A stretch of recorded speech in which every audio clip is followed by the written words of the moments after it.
Good evening and a very warm welcome to the Oxford Martin School's lecture by Al Gore. It really is wonderful to have Al here, and I'm delighted that so many of you have made it, and I also welcome all of those that are in the overflow room, about 350 people in the overflow room, and I apologize. Do tell your friends that couldn't be with us that this will be on our website and they can see what Al says afterwards, but I apologize through you to all that couldn't get in tonight. We've been overwhelmed by the demand, which is a signal of how great an esteem we hold Al in and how eager we are to hear from him. Of all the people that we've hosted in Oxford, this has generated the most interest. And that's because not only of the ideas that Al focuses on, but our real respect for him, the time he's been in office, what he's achieved and how he's trying to change the world, to make a better world for all of us. Al's here through my good friend David Blood's good offices. Al is the chairman of Generation Investment Management. David is the senior partner there. And I do want to thank David for facilitating this evening, for bringing Al up here, and of course for also making it possible on Halloween for us to have both Blood and Gore with us.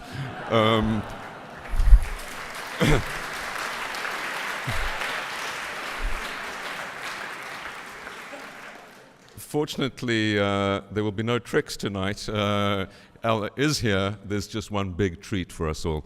And no more Halloween jokes.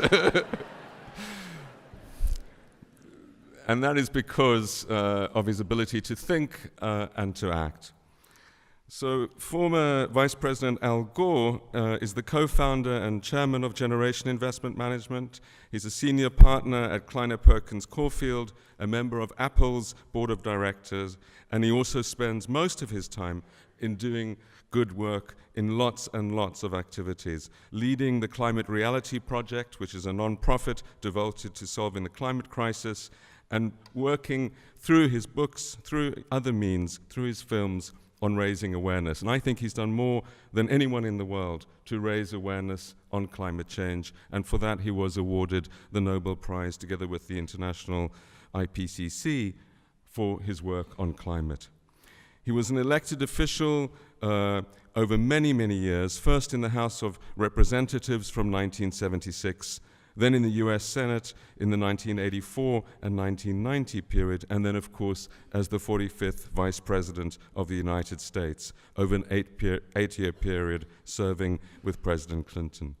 We all know that in 2000 he won the popular vote in the US, gaining 500,000 more votes nationwide than his competitor George W. Bush. We also know that the outcome was a Supreme Court ruling 5-4 in favor of Bush. And we can only imagine how different the US and the world would be had that not turned out that way. Al has always been passionately and deeply knowledgeable about technology. He's been at the forefront in way before many others thought about it, of the debates on how societies transform, what the role of technology is, on issues ranging from biomedical research and genetic engineering to the environmental impact of greenhouse gases. He was one of the first to see the potential of the internet and its instrumental potential in changing society, not only in the US, but around the world. He introduced the Supercomputer Network Study Act of 1986, before the internet became well known in 1990s. He convened the first congressional hearings on this, as well as on climate change, on issues like toxic waste, and on global warming.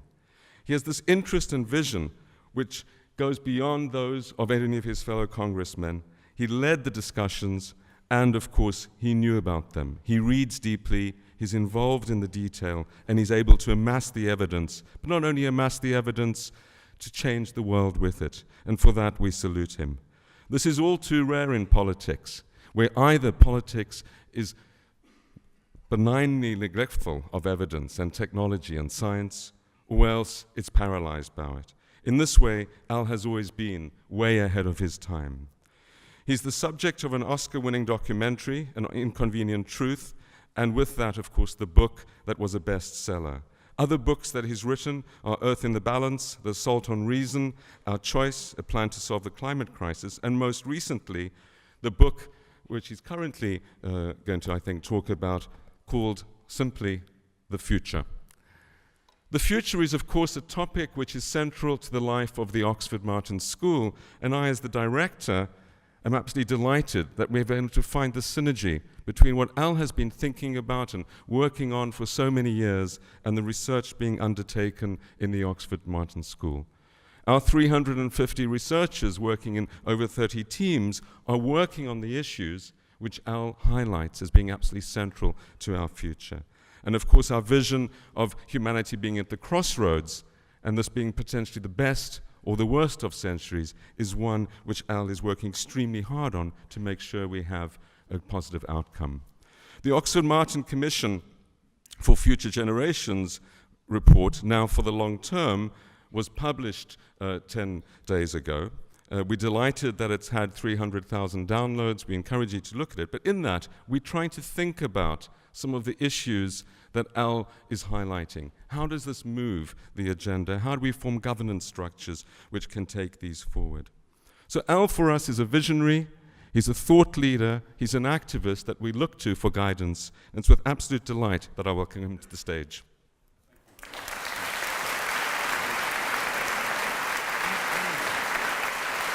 Thank you. Thank you very much. Thank you very much. I certainly appreciate the warm welcome. I'm very grateful for the invitation, indeed honored by the invitation. That's not a throwaway word or sentiment to come to this amazing institution and to be invited by Professor Ian Golden to talk about a subject that he is so expert on and that this Oxford Martin School is so respected for is truly an honor. So thank you so much, and I pay my respects to those who are in the overflow room. Thank you for being interested enough to attend this. Your introduction was a bit over the top. There's an old cliche in American politics. I've heard many politicians use this, and I don't even know who to give original credit to, but the line goes something like this: I wish my late mother and father could have heard that introduction. My father would have enjoyed it, and my mother would have believed it. And so thank you. I certainly enjoyed it. David didn't believe it, but it's an honor to be here with my partner, David Blood. Now, often David and I both speak at events in different parts of the world, and whichever one of us gets to speak first usually finds some way to use that line about blood and gore. I actually did want to name our firm Blood and Gore. I thought it had instant brand recognition, you know, and it sounds like an old English marmalade company, but the other partners really did not appreciate it. But we have recently attracted another individual who is coming to work as part of our advisory group. Some of you may have heard of her, Anne-Marie Slaughter from the U.S. State Department. And if we could have brushed that up for this Halloween event, Blood, Gore, and Slaughter might have been really very, very appropriate. I want to congratulate you, Professor Golden, and each and every member of the Oxford Martin Commission for Future Generations on the outstanding report that was put out only 10 days ago, now for the long term. I only just got it recently and have read it in a cursory fashion all the way through, as I told you, and have been going back and delving into it very deeply and carefully, and it's excellent, and I really compliment you and the authors of each and every part of it. So congratulations. The future is a topic that is rather difficult to discuss. There are all kinds of cliches there. I'm not even going to try to play around with them, but I will tell you that when I was at an early stage in the research process for this book, I had a scoping exercise at Harvard University. This book was about 8 years in the creation with research, and about 3 years ago I had a scoping process with 12 of the wisest men and women that I could find, who gathered for 2 days at Harvard to help put a sense of proportion on the different subjects that I was approaching in the book. And at the cocktail hour on the first evening, I asked one of these preeminent, distinguished, wise thinkers, how do you feel about the future? And he said, I feel fine. And that didn't help me very much, but it made me remember a story, a true story from 35 years ago when I was a young congressman, one of my first terms in office, in Middle Tennessee in the American South, driving back to my farm, listening to a radio show called The Grand Ole Opry. And some may have heard of the Grand Ole Opry. It's known as the mother church of country and western music. And back in those days, there was a famous comedienne named Cousin Minnie Pearl. And she was a character that wore a straw hat with the price tag still hanging from the hat, and a calico dress. And Mrs. Sarah Cannon, her real name, was a very highly educated, cultured woman. But her character, Minnie Pearl, was from Grinders Switch, Tennessee, a mythical community as far out in the rural area as you could possibly get.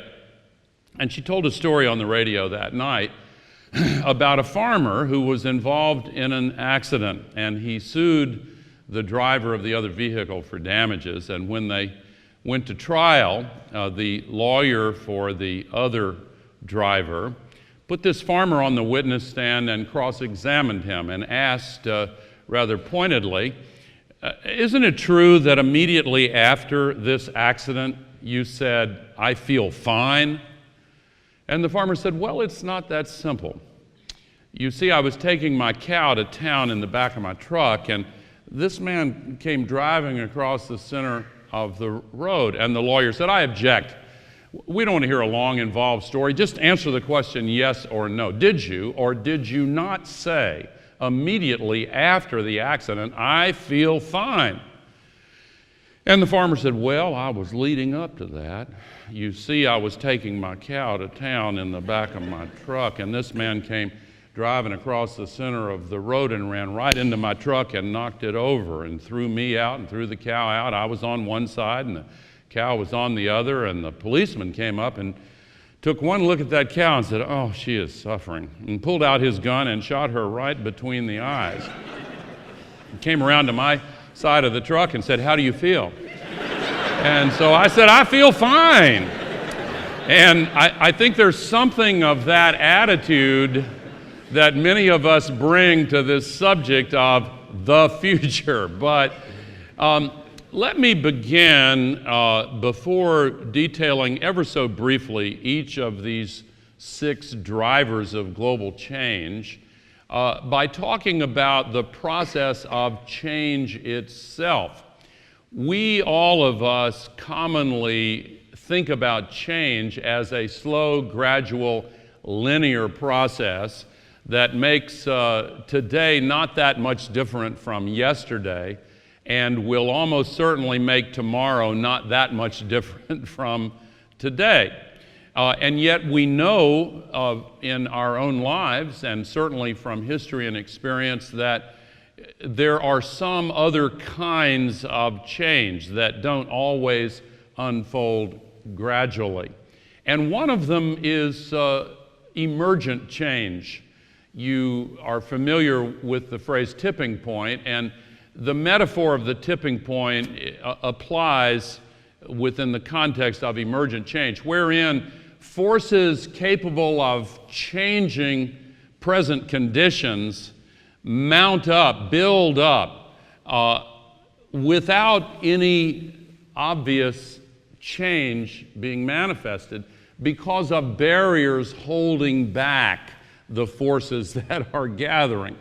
And yet when a critical mass is reached sufficient to break through the barriers holding back the change, often the change will become manifest fairly quickly at a scale that makes us think, that's really something very different from yesterday. And we see when the Berlin Wall comes down, obviously the pressures that led to that change had been building up for a long period of time. When Nelson Mandela was released from prison, and you can pick your own examples. We are now witnessing a number of emergent changes in our world that are reshaping the future in ways that seem to have a scale and an impact that is surprising when compared to our normal everyday experience. And many of these changes are the result of pressures that have been building up for quite some time. Let me take them one by one. First, Earth Inc. Earth Inc. is a phrase that is intended to describe an emergent new reality in the global economy that is different not only in degree but in kind from the globalization of the economy that has taken place in many previous eras. When Columbus came back from the Bahamas, there was a globalization process. When Marco Polo visited China, and many other examples, even from earlier periods of history, can be used to illustrate the fact that we've always had a globalized economy to some degree. But what is now present in our lives is fundamentally different, because multinational corporations often now have supply chains that run to 100 different countries, and they are able to move jobs and subcontracts and tasks with the speed of light electronically to different jurisdictions. And among other things, this can change the relationship between corporate structures and national, regional, and local governance, so that the competition among different enterprises is played out in a truly global context. In fact, almost every business, no matter its size, now sees its market and its supply chain in terms of the global economy. If you walk down the streets of Oxford and go into the shops, probably less so here than in many places, but you will find products from every part of the world, and products made and assembled here that have parts from every part of the world. The globalization of finance in Earth Inc. Has now reshaped the relationship between the market and governance structures. There are many countries that now feel required to reshape their own domestic political policies in order to respond to the global bond market or to developments that affect capital flows in other ways. In London, as well as in New York, we now see more than 50%, between 50 and 60% of all the financial transactions taking place on supercomputers with algorithmic trading in milliseconds. Earth Inc. now has an internal dynamic of its own. It has also had some beneficial aspects. Consumer-facing businesses are now vulnerable to complaints that their labor practices or human relations strategies are not up to what their customers around the world believe they have a right to expect. And so there are positive developments as a result of this emergent Earth Inc., but there are also other developments that require our attention. And as the Oxford Martin Commission on Future Generations noted, governance in the future is going to be challenged by emergent changes like the new globalization in the economy. Let me move on, because I would want to spend the entire time on each one of these, but I know that I cannot. The second driver of global change is the emergence of the global mind. The phrase global mind really originated midway through the 20th century, before the mechanics of its operation were actually available. But just think now how many of you have smartphones and tablets and other devices, and how many of you at this very moment are wondering what that vibration really meant. Oh, yeah, you are, aren't you? And wanting to look at it. 50% of the people who have these smartphones actually look at them first thing in the morning when they wake up, before they get out of bed. Conversations now often are interrupted by the emergent pattern of being alone together, as the philosopher Sherry Turkle labeled it. And it does affect our consciousness. It affects our way of thinking, as every communications technology advance has done, most prominently the emergence of the printing press. But today, billions of people are now connected to the thoughts and feelings of others instantaneously, and to these vast repositories of data instantly accessible in fractions of a second, and to a growing number of intelligent devices and embedded systems and computers and databases that are themselves intelligent and responsive all over the world. The flow of information on the Internet of Things is now already much larger than the flow of information among people. There will within another 20 years, be an estimated 50 billion devices connected to the internet. I dare say that's an underestimate, because these sensors and embedded systems and intelligent devices are proliferating very, very rapidly. Now, this has created a whole series of changes that bring institutional and policy challenges. One need only think of the headlines of the last few days and weeks about the pervasiveness of surveillance on the internet, and the placing of questions by one ally to another. Do you really want to listen to my conversations?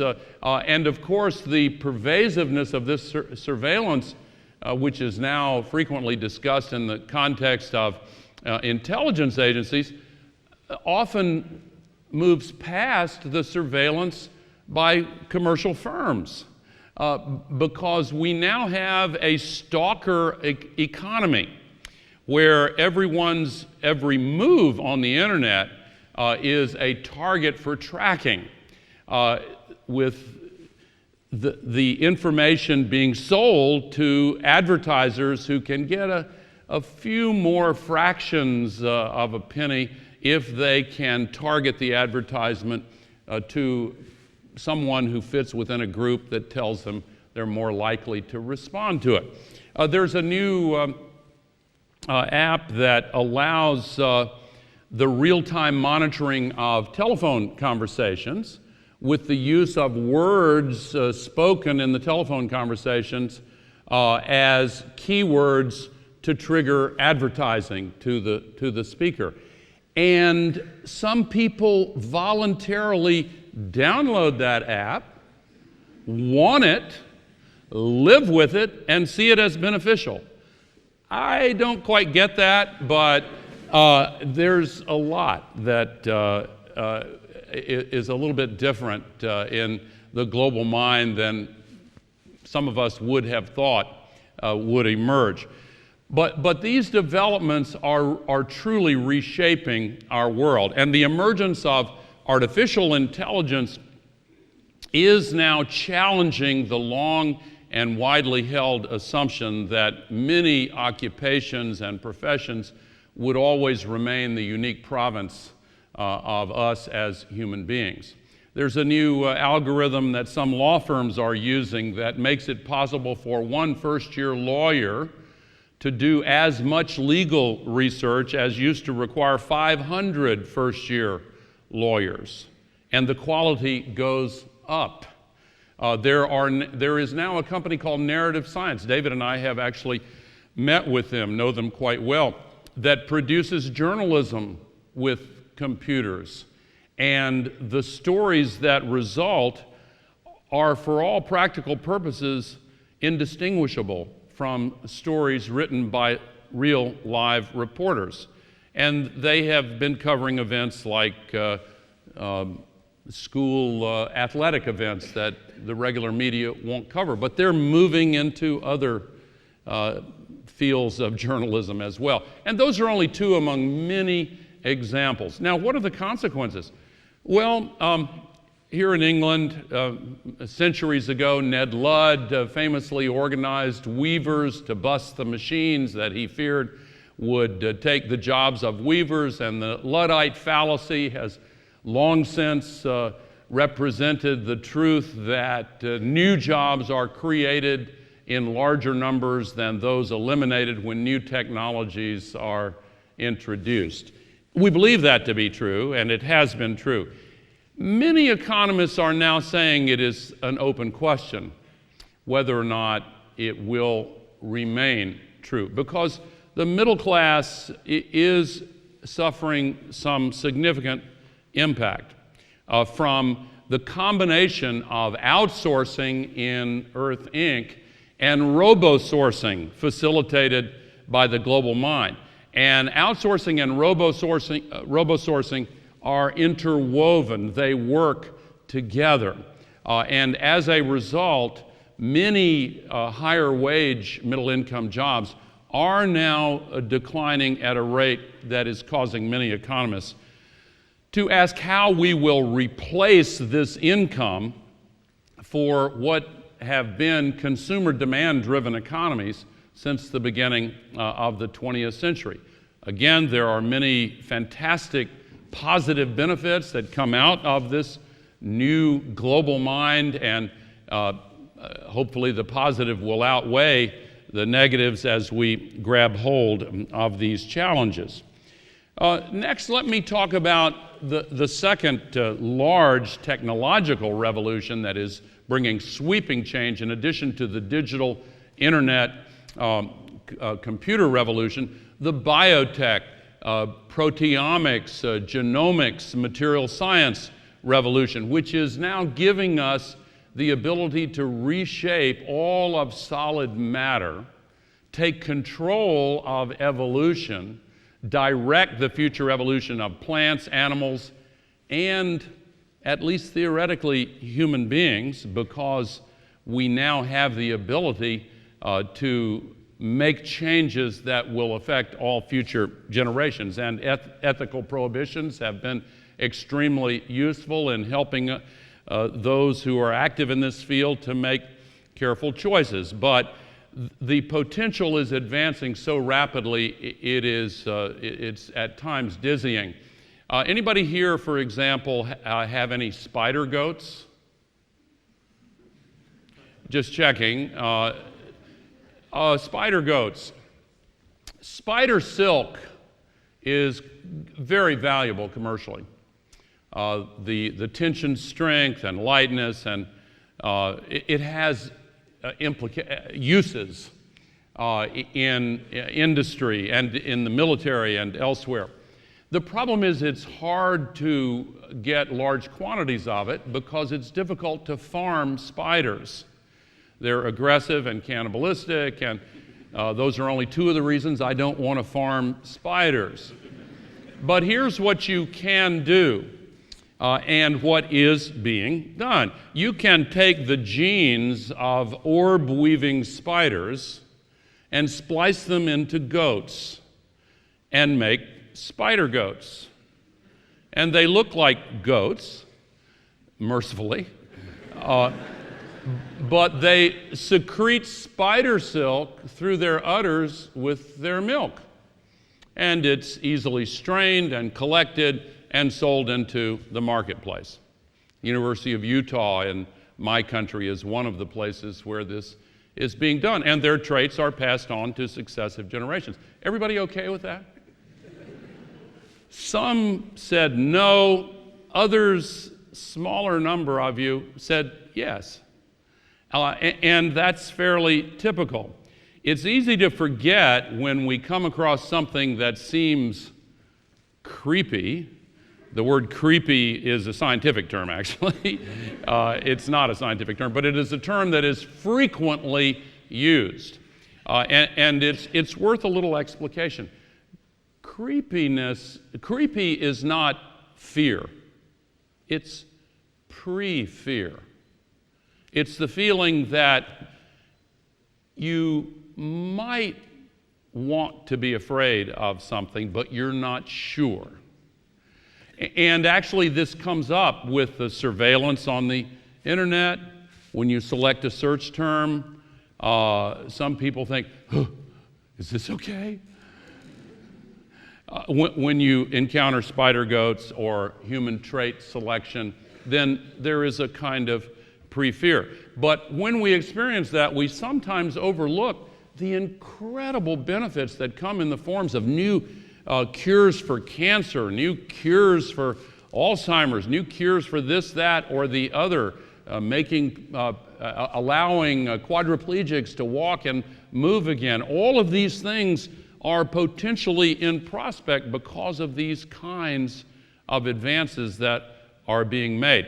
But it requires us as human beings, as a civilization, to be actively involved and engaged in helping to shape this future and ensuring that the human values that are most important to us are protected and not brushed aside in a way that might be quite harmful. We saw early in the 20th century the eugenics movement, which intelligent people somehow convinced themselves was a rational set of policies.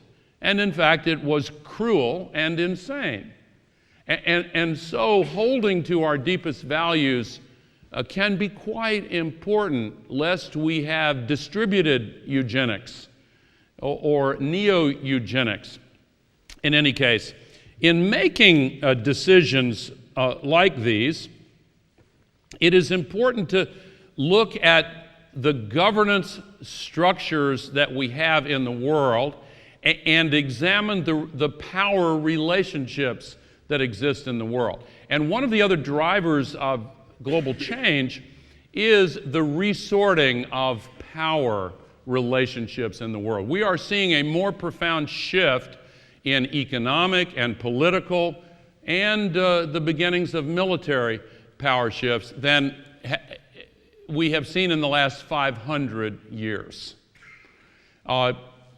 Just last year, China became the leading manufacturing nation in the world. Within 2 years, it will be the largest economy in the world, which will mark the first time since 1890 that the United States of America is not the largest economy in the world. Power is shifting not only from west to east, but also being resorted into emergent new centers of power in places like Jakarta and Johannesburg, Sao Paulo and Ho Chi Minh City and Shanghai and Mexico City and places, Lagos, Nigeria.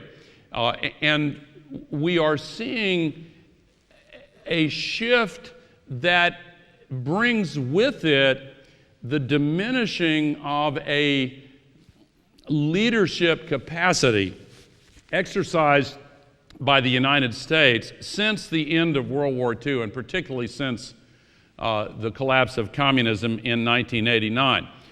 I say diminishing, it is a relative decline. It is not clear that it's an absolute decline, and it is far from clear that it is irreversible. It can be changed, but let's spend a moment exploring what the implications are.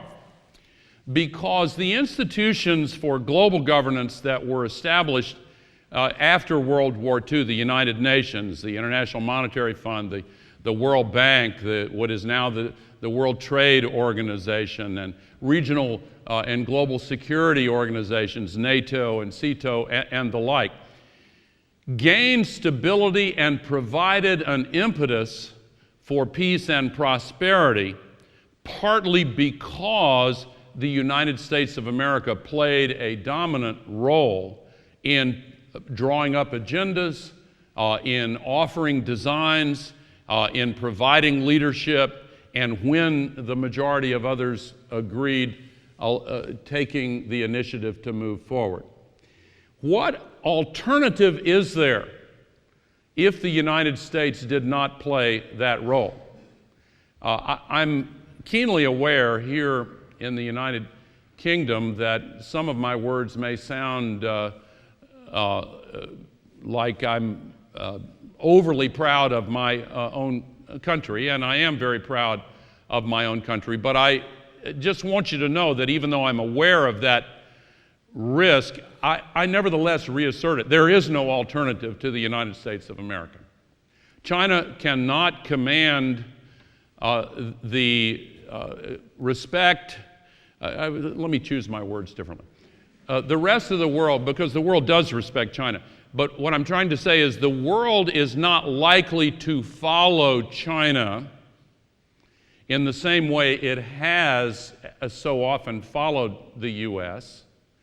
if the commitment to democracy and progressive values is not seen as present in the Chinese outlook.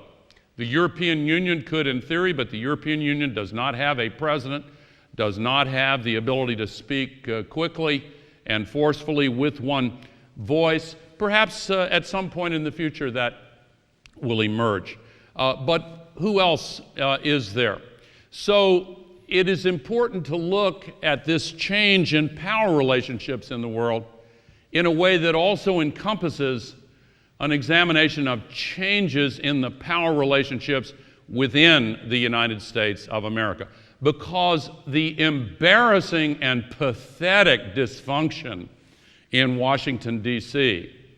that has been on particularly vivid display in recent weeks radiates dysfunction into the global community. Look at the meeting of world leaders in Asia that President Obama had to miss because a significant number in the U.S. House of Representatives were loudly expressing the view that defaulting on U.S. debts wasn't really a problem. We could just pay the Chinese bondholders instead of active duty military or pensioners. And the fact that their arguments appeared to most reasonable people to be insane had precious little impact on their determination to continue expressing such opinions and to take the country up to the brink. Well, now it's resolved for a full 8 or 10 weeks before we get back into the same kind of dilemma, and hopefully we'll avoid it next time. But my point is, American democracy has been hacked. Hacked, of course, is a computer term that refers to the taking control of a computer's operating system to make it do things its owner doesn't want it to do. Well, the operating system of the United States is embodied in the U.S. Constitution, and that system no longer functions very often to support the public interest. I grieve that loss. I yearn for its rehabilitation, healing, and return. Let me tell you what the hack is. The hack can be seen in the contrast between the experience I had as a young congressman when I was listening to Minnie Pearl on the radio and the experience that new members of Congress have today. When I was first elected in 1976, I run the risk here of sounding corny or saccharine, but I want you to know exactly what I felt. It was a thrill. It thrilled me to the marrow of my bones to be able to bring life and breath to a design for self-governance and freedom by connecting my constituents in a 25-county rural area to Washington, D.C., and listening to them and speaking with them and taking their ideas and trying to work on their behalf. I was trying to get reelected for sure, and I was trying to demonstrate to them that I was working really hard to do the best job I could to make the government work the way it was supposed to and to help do good things. And so that's how I spent my time and energy. And every vote I cast and every speech I made, I had foremost in mind, is this going to advance their interest? By contrast, today, the members of Congress elected 1 year ago in November of 2012, before they were even sworn in, the first meeting they went to in Washington, D.C. was with their political parties. And they were instructed that in order to get reelected 2 years later, they will have to raise 10, 12, 15, 20, depending on the district, $1,000 per day, every day, for the next 2 years. And as the meeting concluded, they were told, here's this special room with telephones and computer readouts of wealthy people and powerful special interests and others who, for whatever reason, we think might be willing to contribute to your campaign fund. Now, this is not an attack on them or their character. It is a description of good people being trapped in what has become a bad, hacked system. Because just as I had first and foremost in my mind the interests of my constituents, because I didn't have to worry about these other things, human nature makes it guarantees that these men and women will naturally worry when they vote and when they speak about the impact that their votes and speeches will have on the telephone calls they are going to make tomorrow. And what has a bigger impact on their reelection is how successful they are in convincing rich and powerful people to give them money than the impression they give to the voters in their districts by virtue of their actions and their words and their advocacy and their faithfulness to democratic principles. That's the hack. It can change.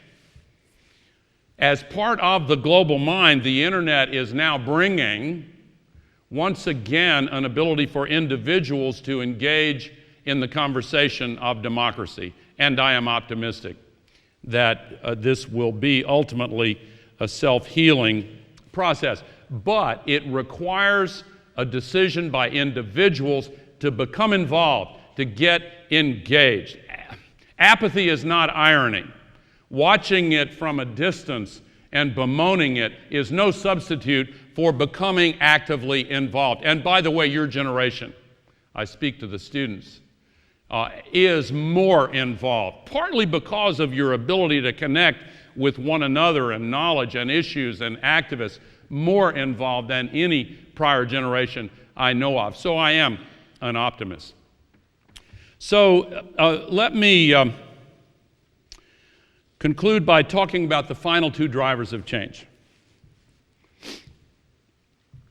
Governments and businesses focus on growth. Growth is the holy grail.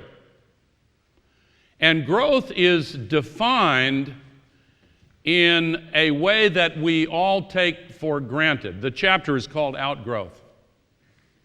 What do we mean by growth? Well, we are seeing rapid growth in the accumulation of pollution. We're seeing rapid growth in the depletion of natural resources and the fish in the ocean. We're seeing growth in the piles of garbage and hazardous waste. What about growth in economic activity? How do we measure that? We have measured it since 1937 in a particular way. A great economist named Simon Kuznets was rightly honored for creating GDP and the accounting categories that are derivative of GDP, gross domestic product. And it is cited endlessly. And the markets will go up or down depending upon whether GDP ticks up a few points or down a few points. What is GDP? Well, here's a clue. Simon Kuznets, in 1937, made speeches repeatedly in which he said, please do not use GDP as a basis for national economic policy. What did he know as its creator that we have forgotten today? He knew that it excludes some important components. The best known is negative externalities, the pollution that I referred to. But it also excludes positive externalities. Investments in education and mental health care and environmental cleanup and the like produce benefits that come rolling back in over time to enrich our lives and families and communities. They're not measured. They're not measured. And in the United Kingdom, in the United States, in many countries around the world, we are chronically underinvesting in public goods. We can benefit with a stronger society, richer lives, healthier families, a cleaner environment, and a more stable and prosperous and peaceful future if we invest intelligently in public goods, but they're not measured.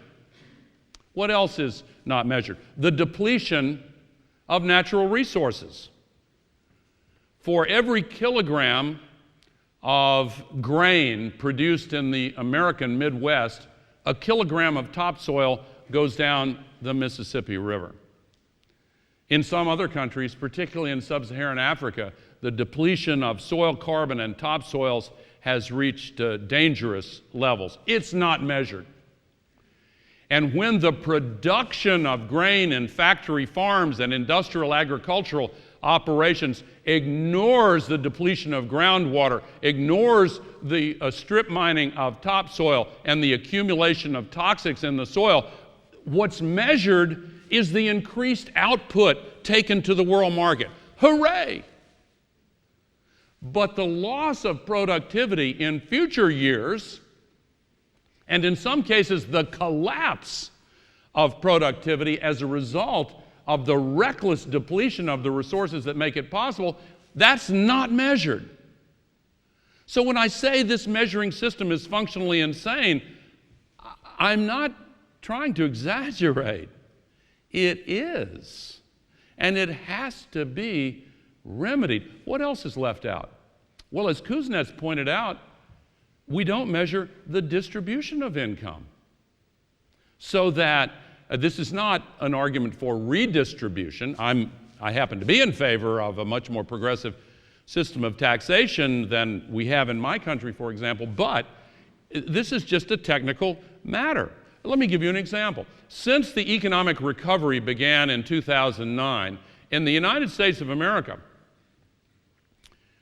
95% of all of the additional income that the nation has earned has gone to the wealthiest 1%. Now, that's not an Occupy Wall Street slogan. That's a fact. You can look it up. You can look it up while you're sitting there. No, please don't. But when the 400 wealthiest individuals in the United States have a higher combined net worth than 50% of the population, the unequal distribution of income and net worth has macroeconomic consequences.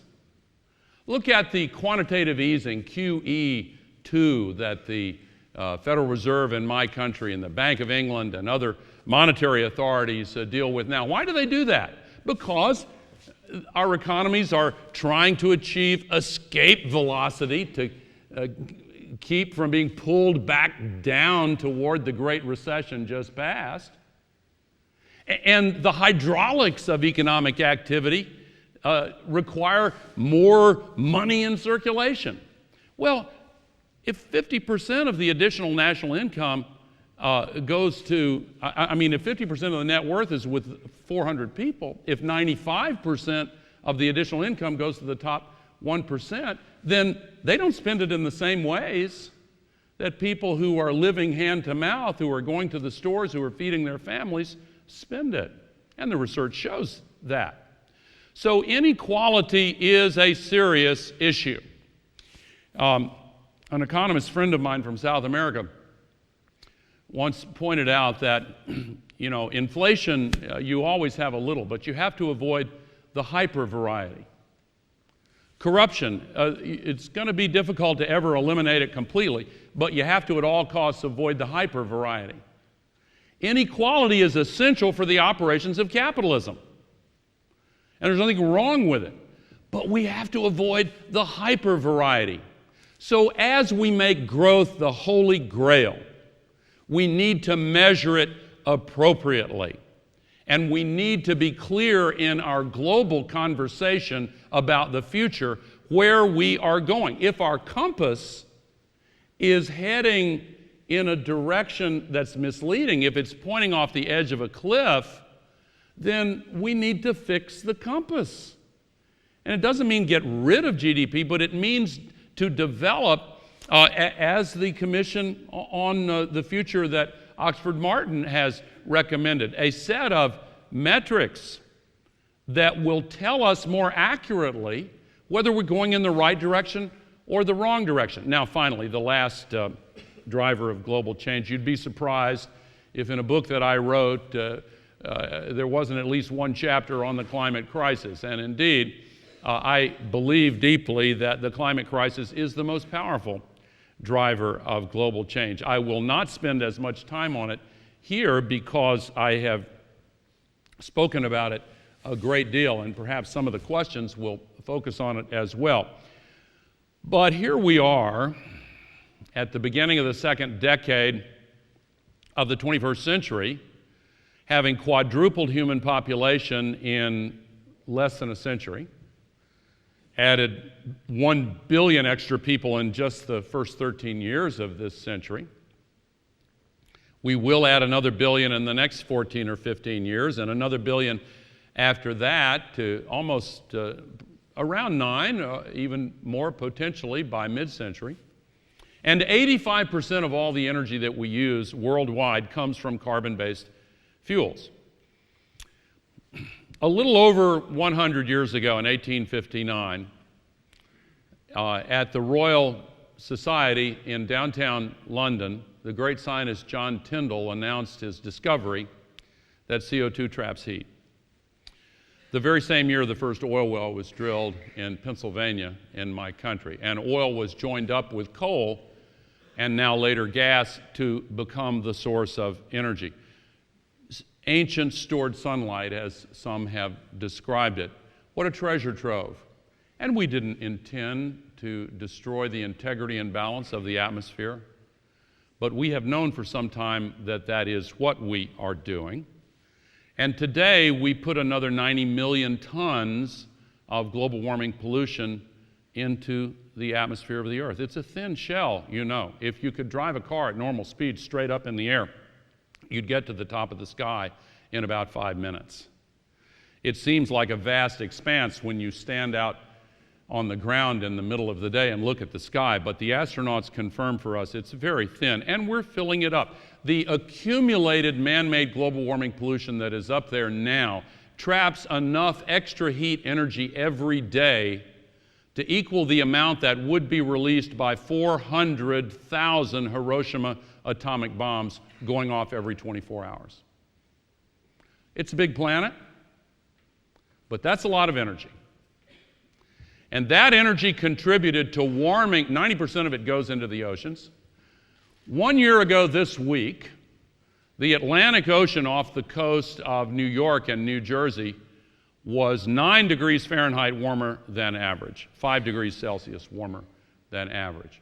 That's what put the extra power in the winds of Hurricane Sandy. That's what put the extra water vapor that made that storm more destructive. And the melting of the ice raised the sea level to make the storm surge more dangerous. Several years ago, when Davis Guggenheim's movie An Inconvenient Truth came out, the critics and skeptics and denialists, more than any other criticism, pointed to a scene in which I showed an animation of the ocean water going into the World Trade Center Memorial site in Lower Manhattan. And they said, that's ridiculous and demagogic. Of course that can never happen. Well, 1 year ago this week, it happened many years ahead of schedule. And last month in Boulder, Colorado, a once in a 16,000 year downfall, some described it as. 3 years ago in my home city of Nashville, Tennessee, thousands of my neighbors lost their homes and businesses and had no flood insurance because it had never flooded in those areas before. 3 years ago in Pakistan, 20 million people pushed out of their homes by the floodwaters, further destabilizing a nuclear-armed country. In Queensland, and the list goes on. You can go all around the world. These events are occurring 100 times more frequently than just 30 years ago, the extreme high temperatures that are connected to these events.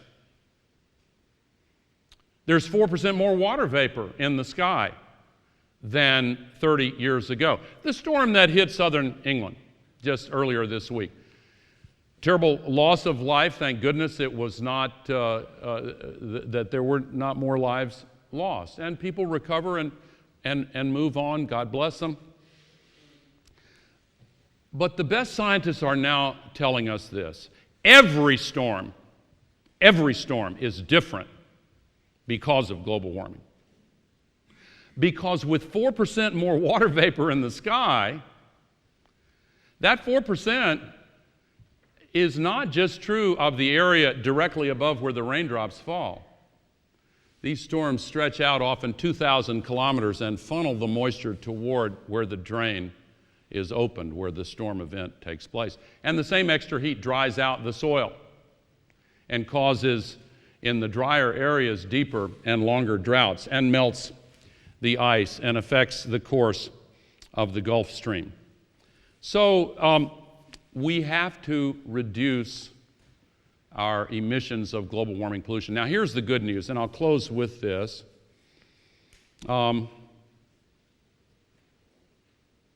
Predictions were made 10 years ago that solar energy would expand by a certain amount by 2010. The predictions were wrong by 22x. Similar predictions about wind were wrong by 17x. That reminds me of what happened back when I was a young congressman. I got one of those early mobile phones. You remember the big clunky? I thought it looked so cool. In the year that I first got one of those, AT&T made a market projection.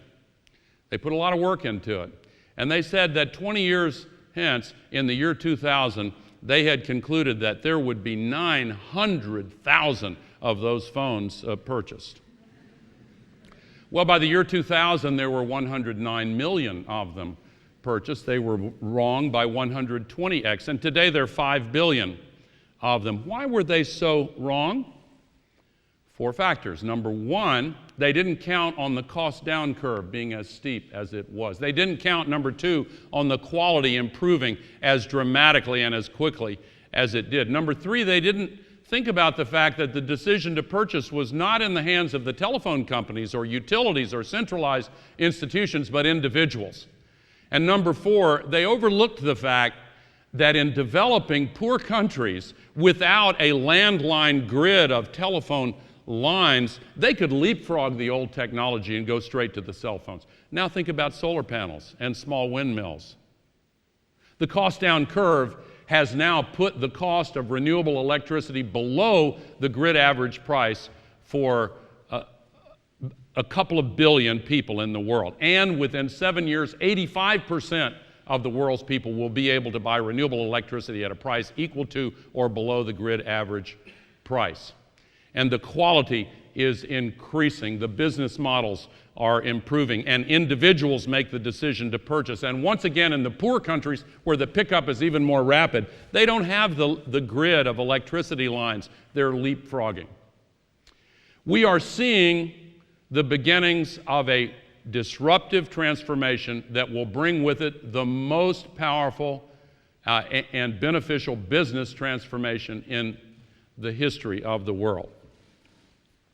I remember, and I'll end with this story, when I was 13 years old, hearing President John F. Kennedy announce his inspiring goal to put a person on the moon, bring him back safely in 10 years.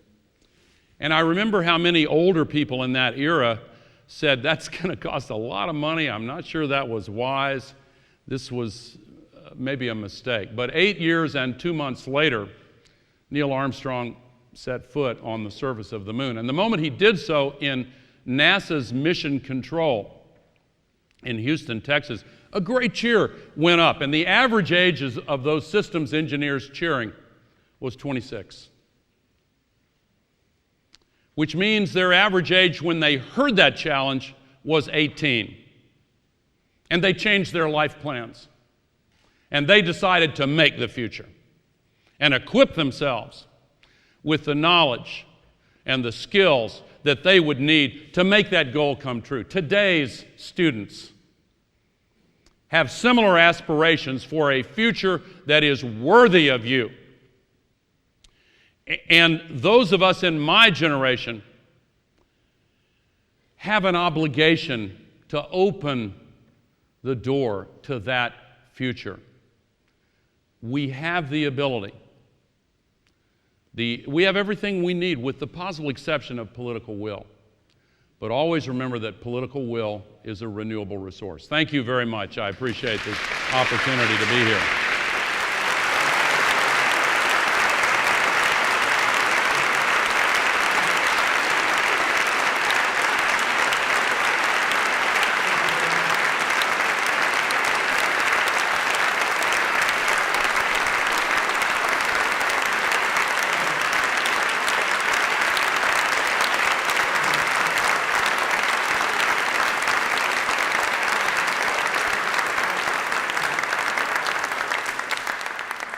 We could clap all night, but we want to ask a few questions and also give you time to relax. That was an absolutely inspiring masterclass in how to assimilate an extraordinary range of scientific facts, observations, from physics to economics, biomedical, and everything else, and how to deliver it in a way that communicates to ordinary people not only the choices, but with a vision and a passion and inspirational ability to make us want to act on it. So I cannot thank you enough for that, Al. Thank you. We have about 20 minutes for questions and answers. Please keep your questions very pointed and short so we can get through lots of them. And I apologize to those that are watching this in the overflow room, but you won't be able to pose questions. You will be able to see the discussion on the web afterwards. So we'll take mics around the room so we don't have to relay it. And as the hands in the back are up, let's start with 3 very quick questions, if you can, from the back there. So given the economic prospects that come with economic growth in developing countries, and the undeniable truth that such development will lead to an exploitation of natural resources and deprivation of the natural world, how does one reconcile the need for growth with the need for suppressing the exploitation of natural resources?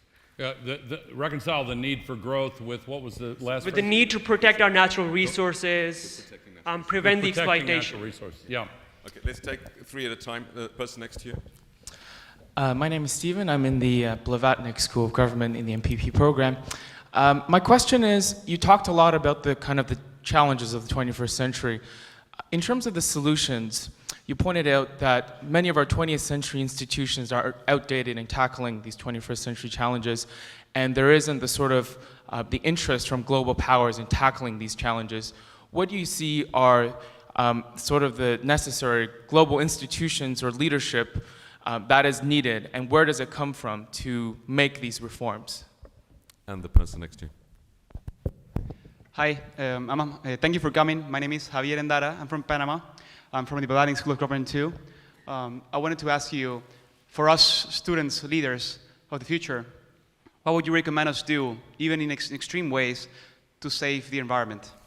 Okay, three big questions. Al, I'm going to ask you to keep your responses short. I know you could, and then we'll take more. Okay.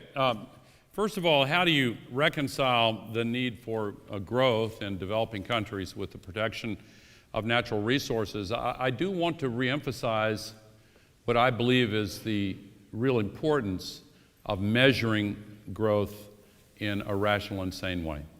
If you're a developing country with 1 million hectares of rainforest, if you cut it all down in 1 year and sell the lumber, you have a windfall on your national account. Nowhere in the measurement of growth will it be reflected that you've just destroyed your future. That's wrong. But the same measurements influence bank loans, decisions by investors, decisions by entrepreneurs and business leaders within that country. We have to get the metrics right. And we should measure, by the way, soil carbon along with forest carbon. Second question, are institutions out of date, and where will the leadership come from? I believe that the institutions themselves may or may not be out of date, but they have been hollowed out because the participation of individuals in the conversation of democracy are not that's not exerting influence on how these institutions operate. When representative democracy was born in the 18th century, the conversation in the public forum was through the printing press, and individuals had low entry barriers and easy access. And what emerged was a marketplace of ideas that tended to lift up the best available evidence as judged by the literate masses. And in the manner of a Google search, ideas and propositions that resonated with others would become more popular and better known the more people tuned into them. Now, in the last third of the 20th century, the displacement of the printing press by television set up gatekeepers that charge rents in return for access to the public forum. And the reason those congressmen I referred to have to spend 4 or 5 hours a day begging rich people and powerful interests for money is so they can buy the television ads. You know, Thomas Paine, when he immigrated to Philadelphia from England without any money or connections, had clear thinking and the ability to write clearly. And when he walked out his door in Philadelphia in January of 1776, he could find a dozen low-cost print shops within 10 square blocks. Today, Thomas Paine walks out with a 2-hour video called Common Sense and goes to the nearest TV station and asks, when do I go on the air? And the response is, how many millions of dollars do you have? Now, the internet is rising and will once again lower the entry barriers and allow individuals to become actively engaged in the conversation of democracy. And that is what can breathe life back into the institutions of democracy. What can you do? The third question, as students, get involved. It's important to make changes where climate is concerned in your own lives, change the light bulbs, the windows, but it's way more important to change the laws. And the laws and policies will only change when enough people connect with one another on social media and on the internet, and then live in person using the freedom of assembly to communicate to candidates and elected officials that you care about it. And when enough people do that, let me tell you, I used to be in office for a long time. There's a very simple two-part message. This works, trust me on this. The first part of the message is, if you will do the right thing on climate, I'm going to be watching you, I'm following you very carefully. If you will do the right thing, I'll support you. Contribute to your campaign, I'll work for you, I'll get others to vote for you, get my friends. If you don't, I promise you, I'm going to do everything in my power to convince everyone within the sound of my voice to defeat you the next time you run for re-election. That two-part message can be very powerful. Thanks very much. Chris, the gentleman over there, and then Chris, and I'll take one more in this round. You commented on the need for more equality and redistribution, and you quote the imbalances in the states. Can you give any example of really egalitarian economies that have been successful where anybody got better off? Mm-hmm. Okay. Hi, my name is Chris Katarna. I'm a doctoral student here, former climate project presenter as well, so thank you for your leadership on that.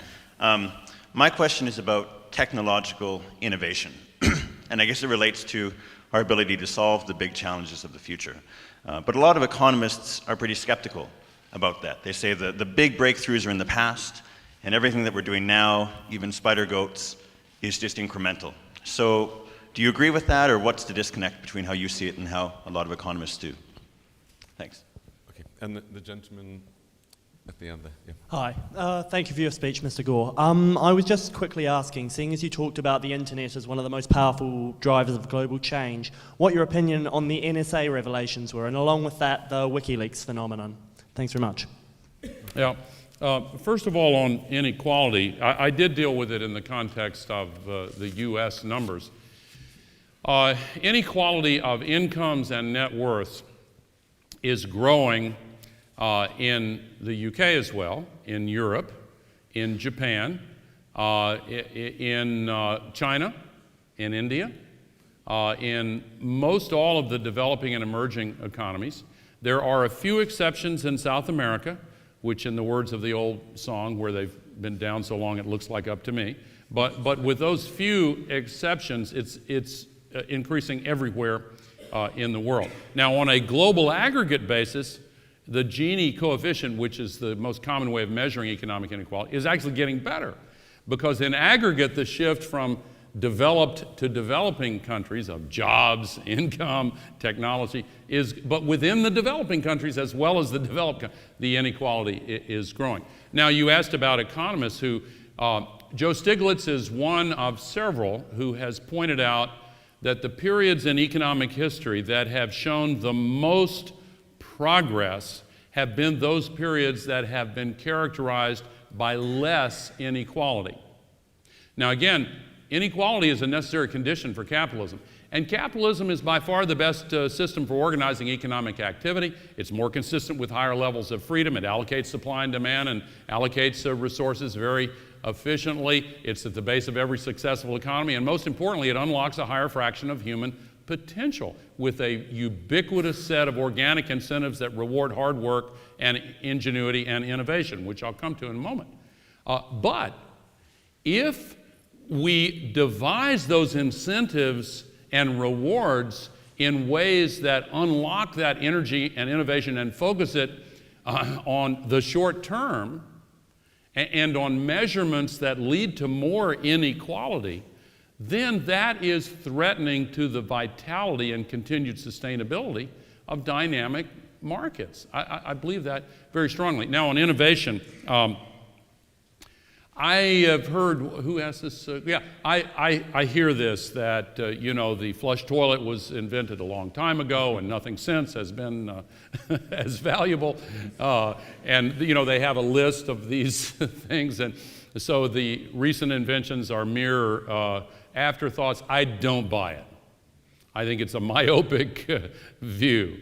And there was a list in the US, I don't know if it was Forbes or Fortune or somebody did this long calculation of the most important innovations in all of history. And the printing press was number 1 and the internet was like number 9. Well, okay, but what about 20 years from now or 30 years from now? I believe that the internet is bringing about changes far more sweeping than even those brought by the printing press. And I think that the myopia that's always a vulnerability in our present day analysis of the long sweep of things can obscure that. Now, on the question of the National Security Agency and surveillance, I mentioned it briefly in my talk. I certainly think, I've said this publicly, it's not a newsflash. I think that it's gone way too far. And James Bamford is the great scholar of the National Security Agency in the US, and he is the one I will credit with the needle in the haystack metaphor as it applies to this. And I've used this in speeches since the early 2000s. And here is the application of the metaphor. If you're trying to find a needle in a haystack, then it's not always helpful to collect a huge extra amount of hay and put it on top of the stack. And when they're listening to, or collecting information on somebody calling the pizza restaurant in Madrid, that's more hay on the stack. And, I heard the former head of the NSA say that back in 2001, before the 9/11 tragedy, that they had no way of knowing the location of the 2 conspirators in San Diego, California, who were calling Yemen on the telephone. Well, maybe not in, depending on what hay they were looking in, but they were in their own names in the telephone book while they were on the watch list. So sorting through all the electronics intelligence may, because of human nature, take up a lot of time, some of which might have led some folks to look at the telephone book. They had another co-conspirator in Minneapolis, his computer. And the FBI asked for permission to look at it.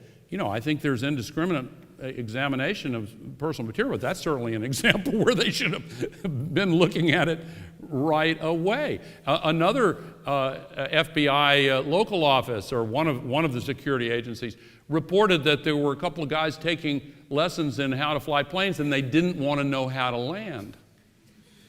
And this raised some concern. Well, this was, of course, such a horrible tragedy, and we still grieve the horrible losses. But the default response, just to collect everything, including from innocent people who have a right to privacy, there's got to be a better way to find these needles and not just keep collecting more hay. Fantastic. The lady over here, lady over there, and I know we're beginning to run out of time. The lady over there, we'll take 3 ladies, and I think that might be all the time we have left. Great. Hi, Mr. Gore. I'm Linda Maxwell. I'm a doctor from Toronto, and I'm working in medical innovation here at Oxford. You mentioned biotechnology and epigenetics, and then the growth economies and the emergence of nations that would probably be interested in a lot of the medical innovation. My question is, how do nations like the US, UK, Canada stay relevant and maintain some level of oversight in some of these economies where there may not be as much regulation and as much oversight to ensure that this medical innovation is used for good and not for bad. Mm-hmm. Lady at the back there. Just wait for the mic. I'm a humble voter. I was just wondering how long you think it will be, or what you think it will take, for the collective mind to have a critical mass of political will to move in the right direction regarding the climate. Mm-hmm. Well, it was the lady on the left. Okay, we'll have 4 ladies then. 5. The ladies put their hands up, so that's going to go. Thank you. My name's Jo Colwell. I lead the sustainability work at Oxford City Council. There is some really exciting work around community renewables, and I wondered what you thought the future was for community-owned renewables, not just in Oxford, but in the world. Last question. Hi, I just want to say thank you so much for being such an inspiration. If it wasn't for your movie, An Inconvenient Truth, I wouldn't be studying environmental change and management. So I really just wanted to express that to you. And also, I just had a very simple question. What's your take on the future of fracking? Because it's such a big issue in the United States, and it's an issue that I'm very, passionate about. So I was just wondering what your take on that is. Thank you. Is that it? Okay. Well, thank you. Let me take them in reverse order. First of all, fracking. Thank you for your kind words. That means a great deal to me. Fracking. It's a complicated subject. There are sort of 2 sets of issues involved. One is has to do with the environmental impact of fracking, hydrological fracturing coupled with horizontal drilling.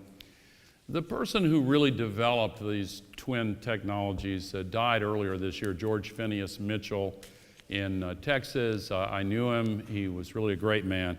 An oil man, made a lot of money, he had a social conscience. He said last year that fracking needs to be tightly regulated. Some of the major companies are doing it responsibly, but some of the smaller independents that are doing a great deal of the drilling are not doing it responsibly. It needs to be regulated. Now, the use of water with fracking, the average fracking well requires about 20 million liters of water, 5 million gallons of water.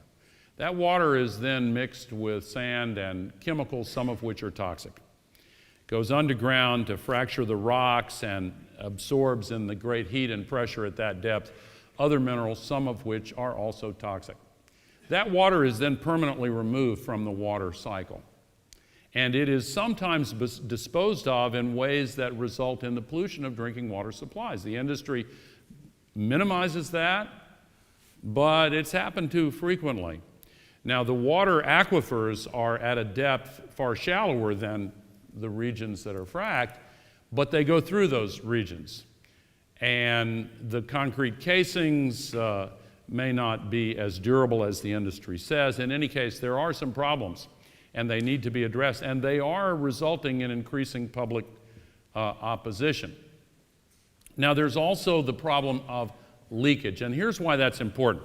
There are 2 mathematical equations that in some ways compete with one another when you evaluate fracking. Number 1, the CO2 content of natural gas is only 50% of that in coal for each unit of energy produced. So, if you were trying to devise a transition or bridge strategy while solar and wind and other renewables reach scale, then you might say, hey, that's a pretty good deal. Let's go for half for a limited period of time till we can make a bigger transition to renewables.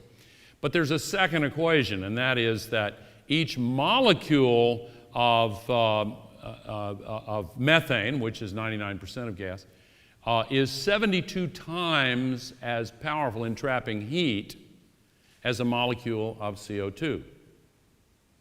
That's over a 20-year period, and the latest report says maybe more than that, and over a 100-year period, 20 times more powerful. So if only a little bit leaks, then the advantage of methane is wiped out. And there's a dispute about how much of it is leaking. A recent study said not as much as they thought. Industry influenced the study. Big argument, you can imagine. But they need to sort that out. Now here's the final point.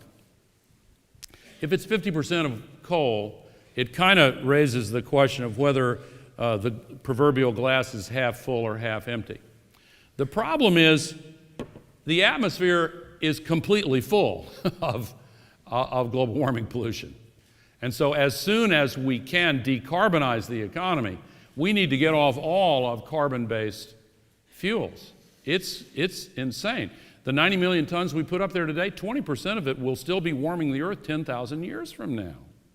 So that's the problem. Now, the final two, the final three. Community renewables. I'm embarrassed that this may be what do you mean by community renewables? In Oxford, there's a scheme that's going to go on the Thames, which is a micro-hydro scheme, and there's a whole lot of people that have put money into that. They've put their own personal money into a share option, and they're going to generate electricity on the Thames. Yeah, no, I think that's a great idea, and there are obviously many ways that could be used, absolutely.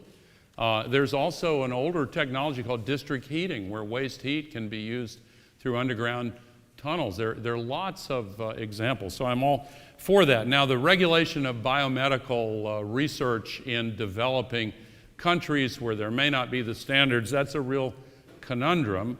Now, fortunately, the pattern and practice has been that in most of these countries, they have looked to the experts they trust and respect and believe in and try to adopt the kinds of standards that have been developed by the professors with whom they studied, by the experts with whom they worked, and by and large, these researchers are men and women who pay attention to such things. It's not foolproof by any means, but this is something that gives me some comfort. Now, finally, the question so eloquently put, how long before we develop a critical mass of collective will capable of making decisions to do the right thing. Martin Luther King Jr. was asked a question very much like that one during the darkest days of the civil rights movement, when he was trying to arouse support. And after years of this and much discouragement, one of his supporters asked, "How long will it take?" And his answer was, "How long? Not long." And that's the best answer I can give. I could amend it by saying, as long as it takes. And I offer encouragement by a story from the civil rights movement.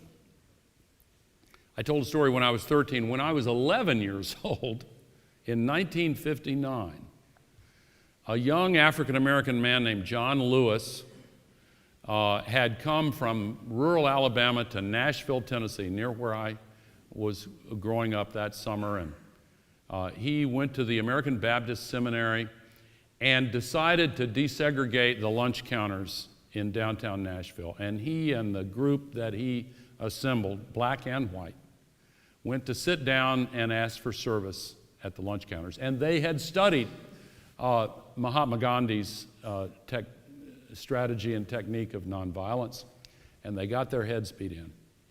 And 3 months later, the lunch counters were desegregated. And then they went to the movie theaters. And 1 month later, the movie theaters were desegregated.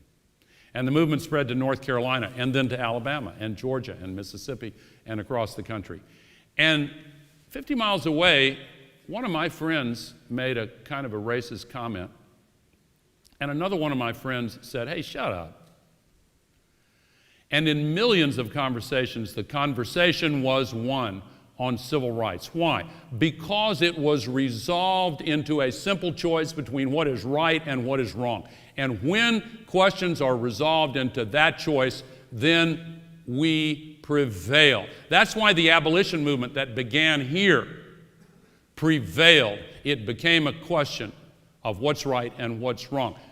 Earlier this year, I saw a news story about two gay men in the United States waiting in line for a pizza. And a homophobic jerk walked by and made some ugly comment about them holding hands. And according to the news story, literally every other person in line turned and said, "Shut up. We don't accept that." We are winning that conversation. We have pushed the climate crisis away from our awareness. It's hard to think about. The solutions appear to be difficult and forbidding. We have been constantly told by deniers, some of whom are paid by large carbon polluters, that there's nothing to it. The same way that tobacco companies hired actors to dress them up as doctors and put them in front of cameras to say, "I'm a doctor and you don't have to worry about any health problems from smoking cigarettes." They're doing that. And for a variety of reasons, those and others, we have not yet come to grips with it. But at its essence, it is a choice between right and wrong, because our future is at stake. Your future, speaking again directly to the students, is very much at stake.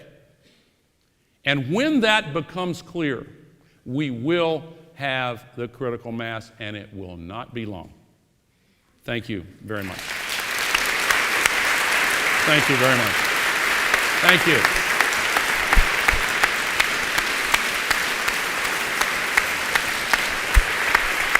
Is that Sir Crispin Tickell? Yeah, he's going to come to the reception afterwards. May I say something? Yeah, of course. Thank you very much. Thank you.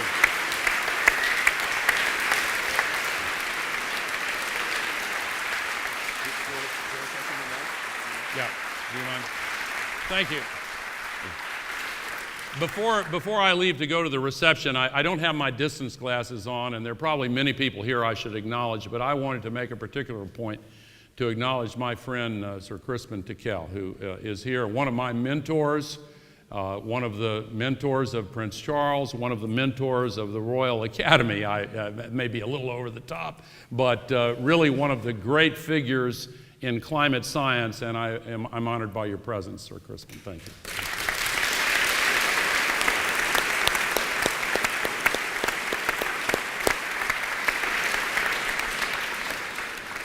So thank you very much, Al, for what I hope for everyone in the room is going to be a transformative moment in our lives, and that we are able to take forward many of these arguments with you in the months and years to come. And I think your combination of fantastic rootedness in experience and science with political inspirational leadership is what we need so much more of. The Oxford Martin School is hosting a series of seminars which drill down into a number of these key drivers. Thursdays at 3:30 at our building. We are hosting a number of films, other events. I encourage you to look at the website. I encourage you to engage in the conversation if you use Twitter on now hashtag #LongTermNow, and to most of all read Al's book. He could only summarize what he wanted to convey in that, the future, and to engage as activists, as students studying, furthering this. And I wish you all a good evening, and most of all, thank Al once again.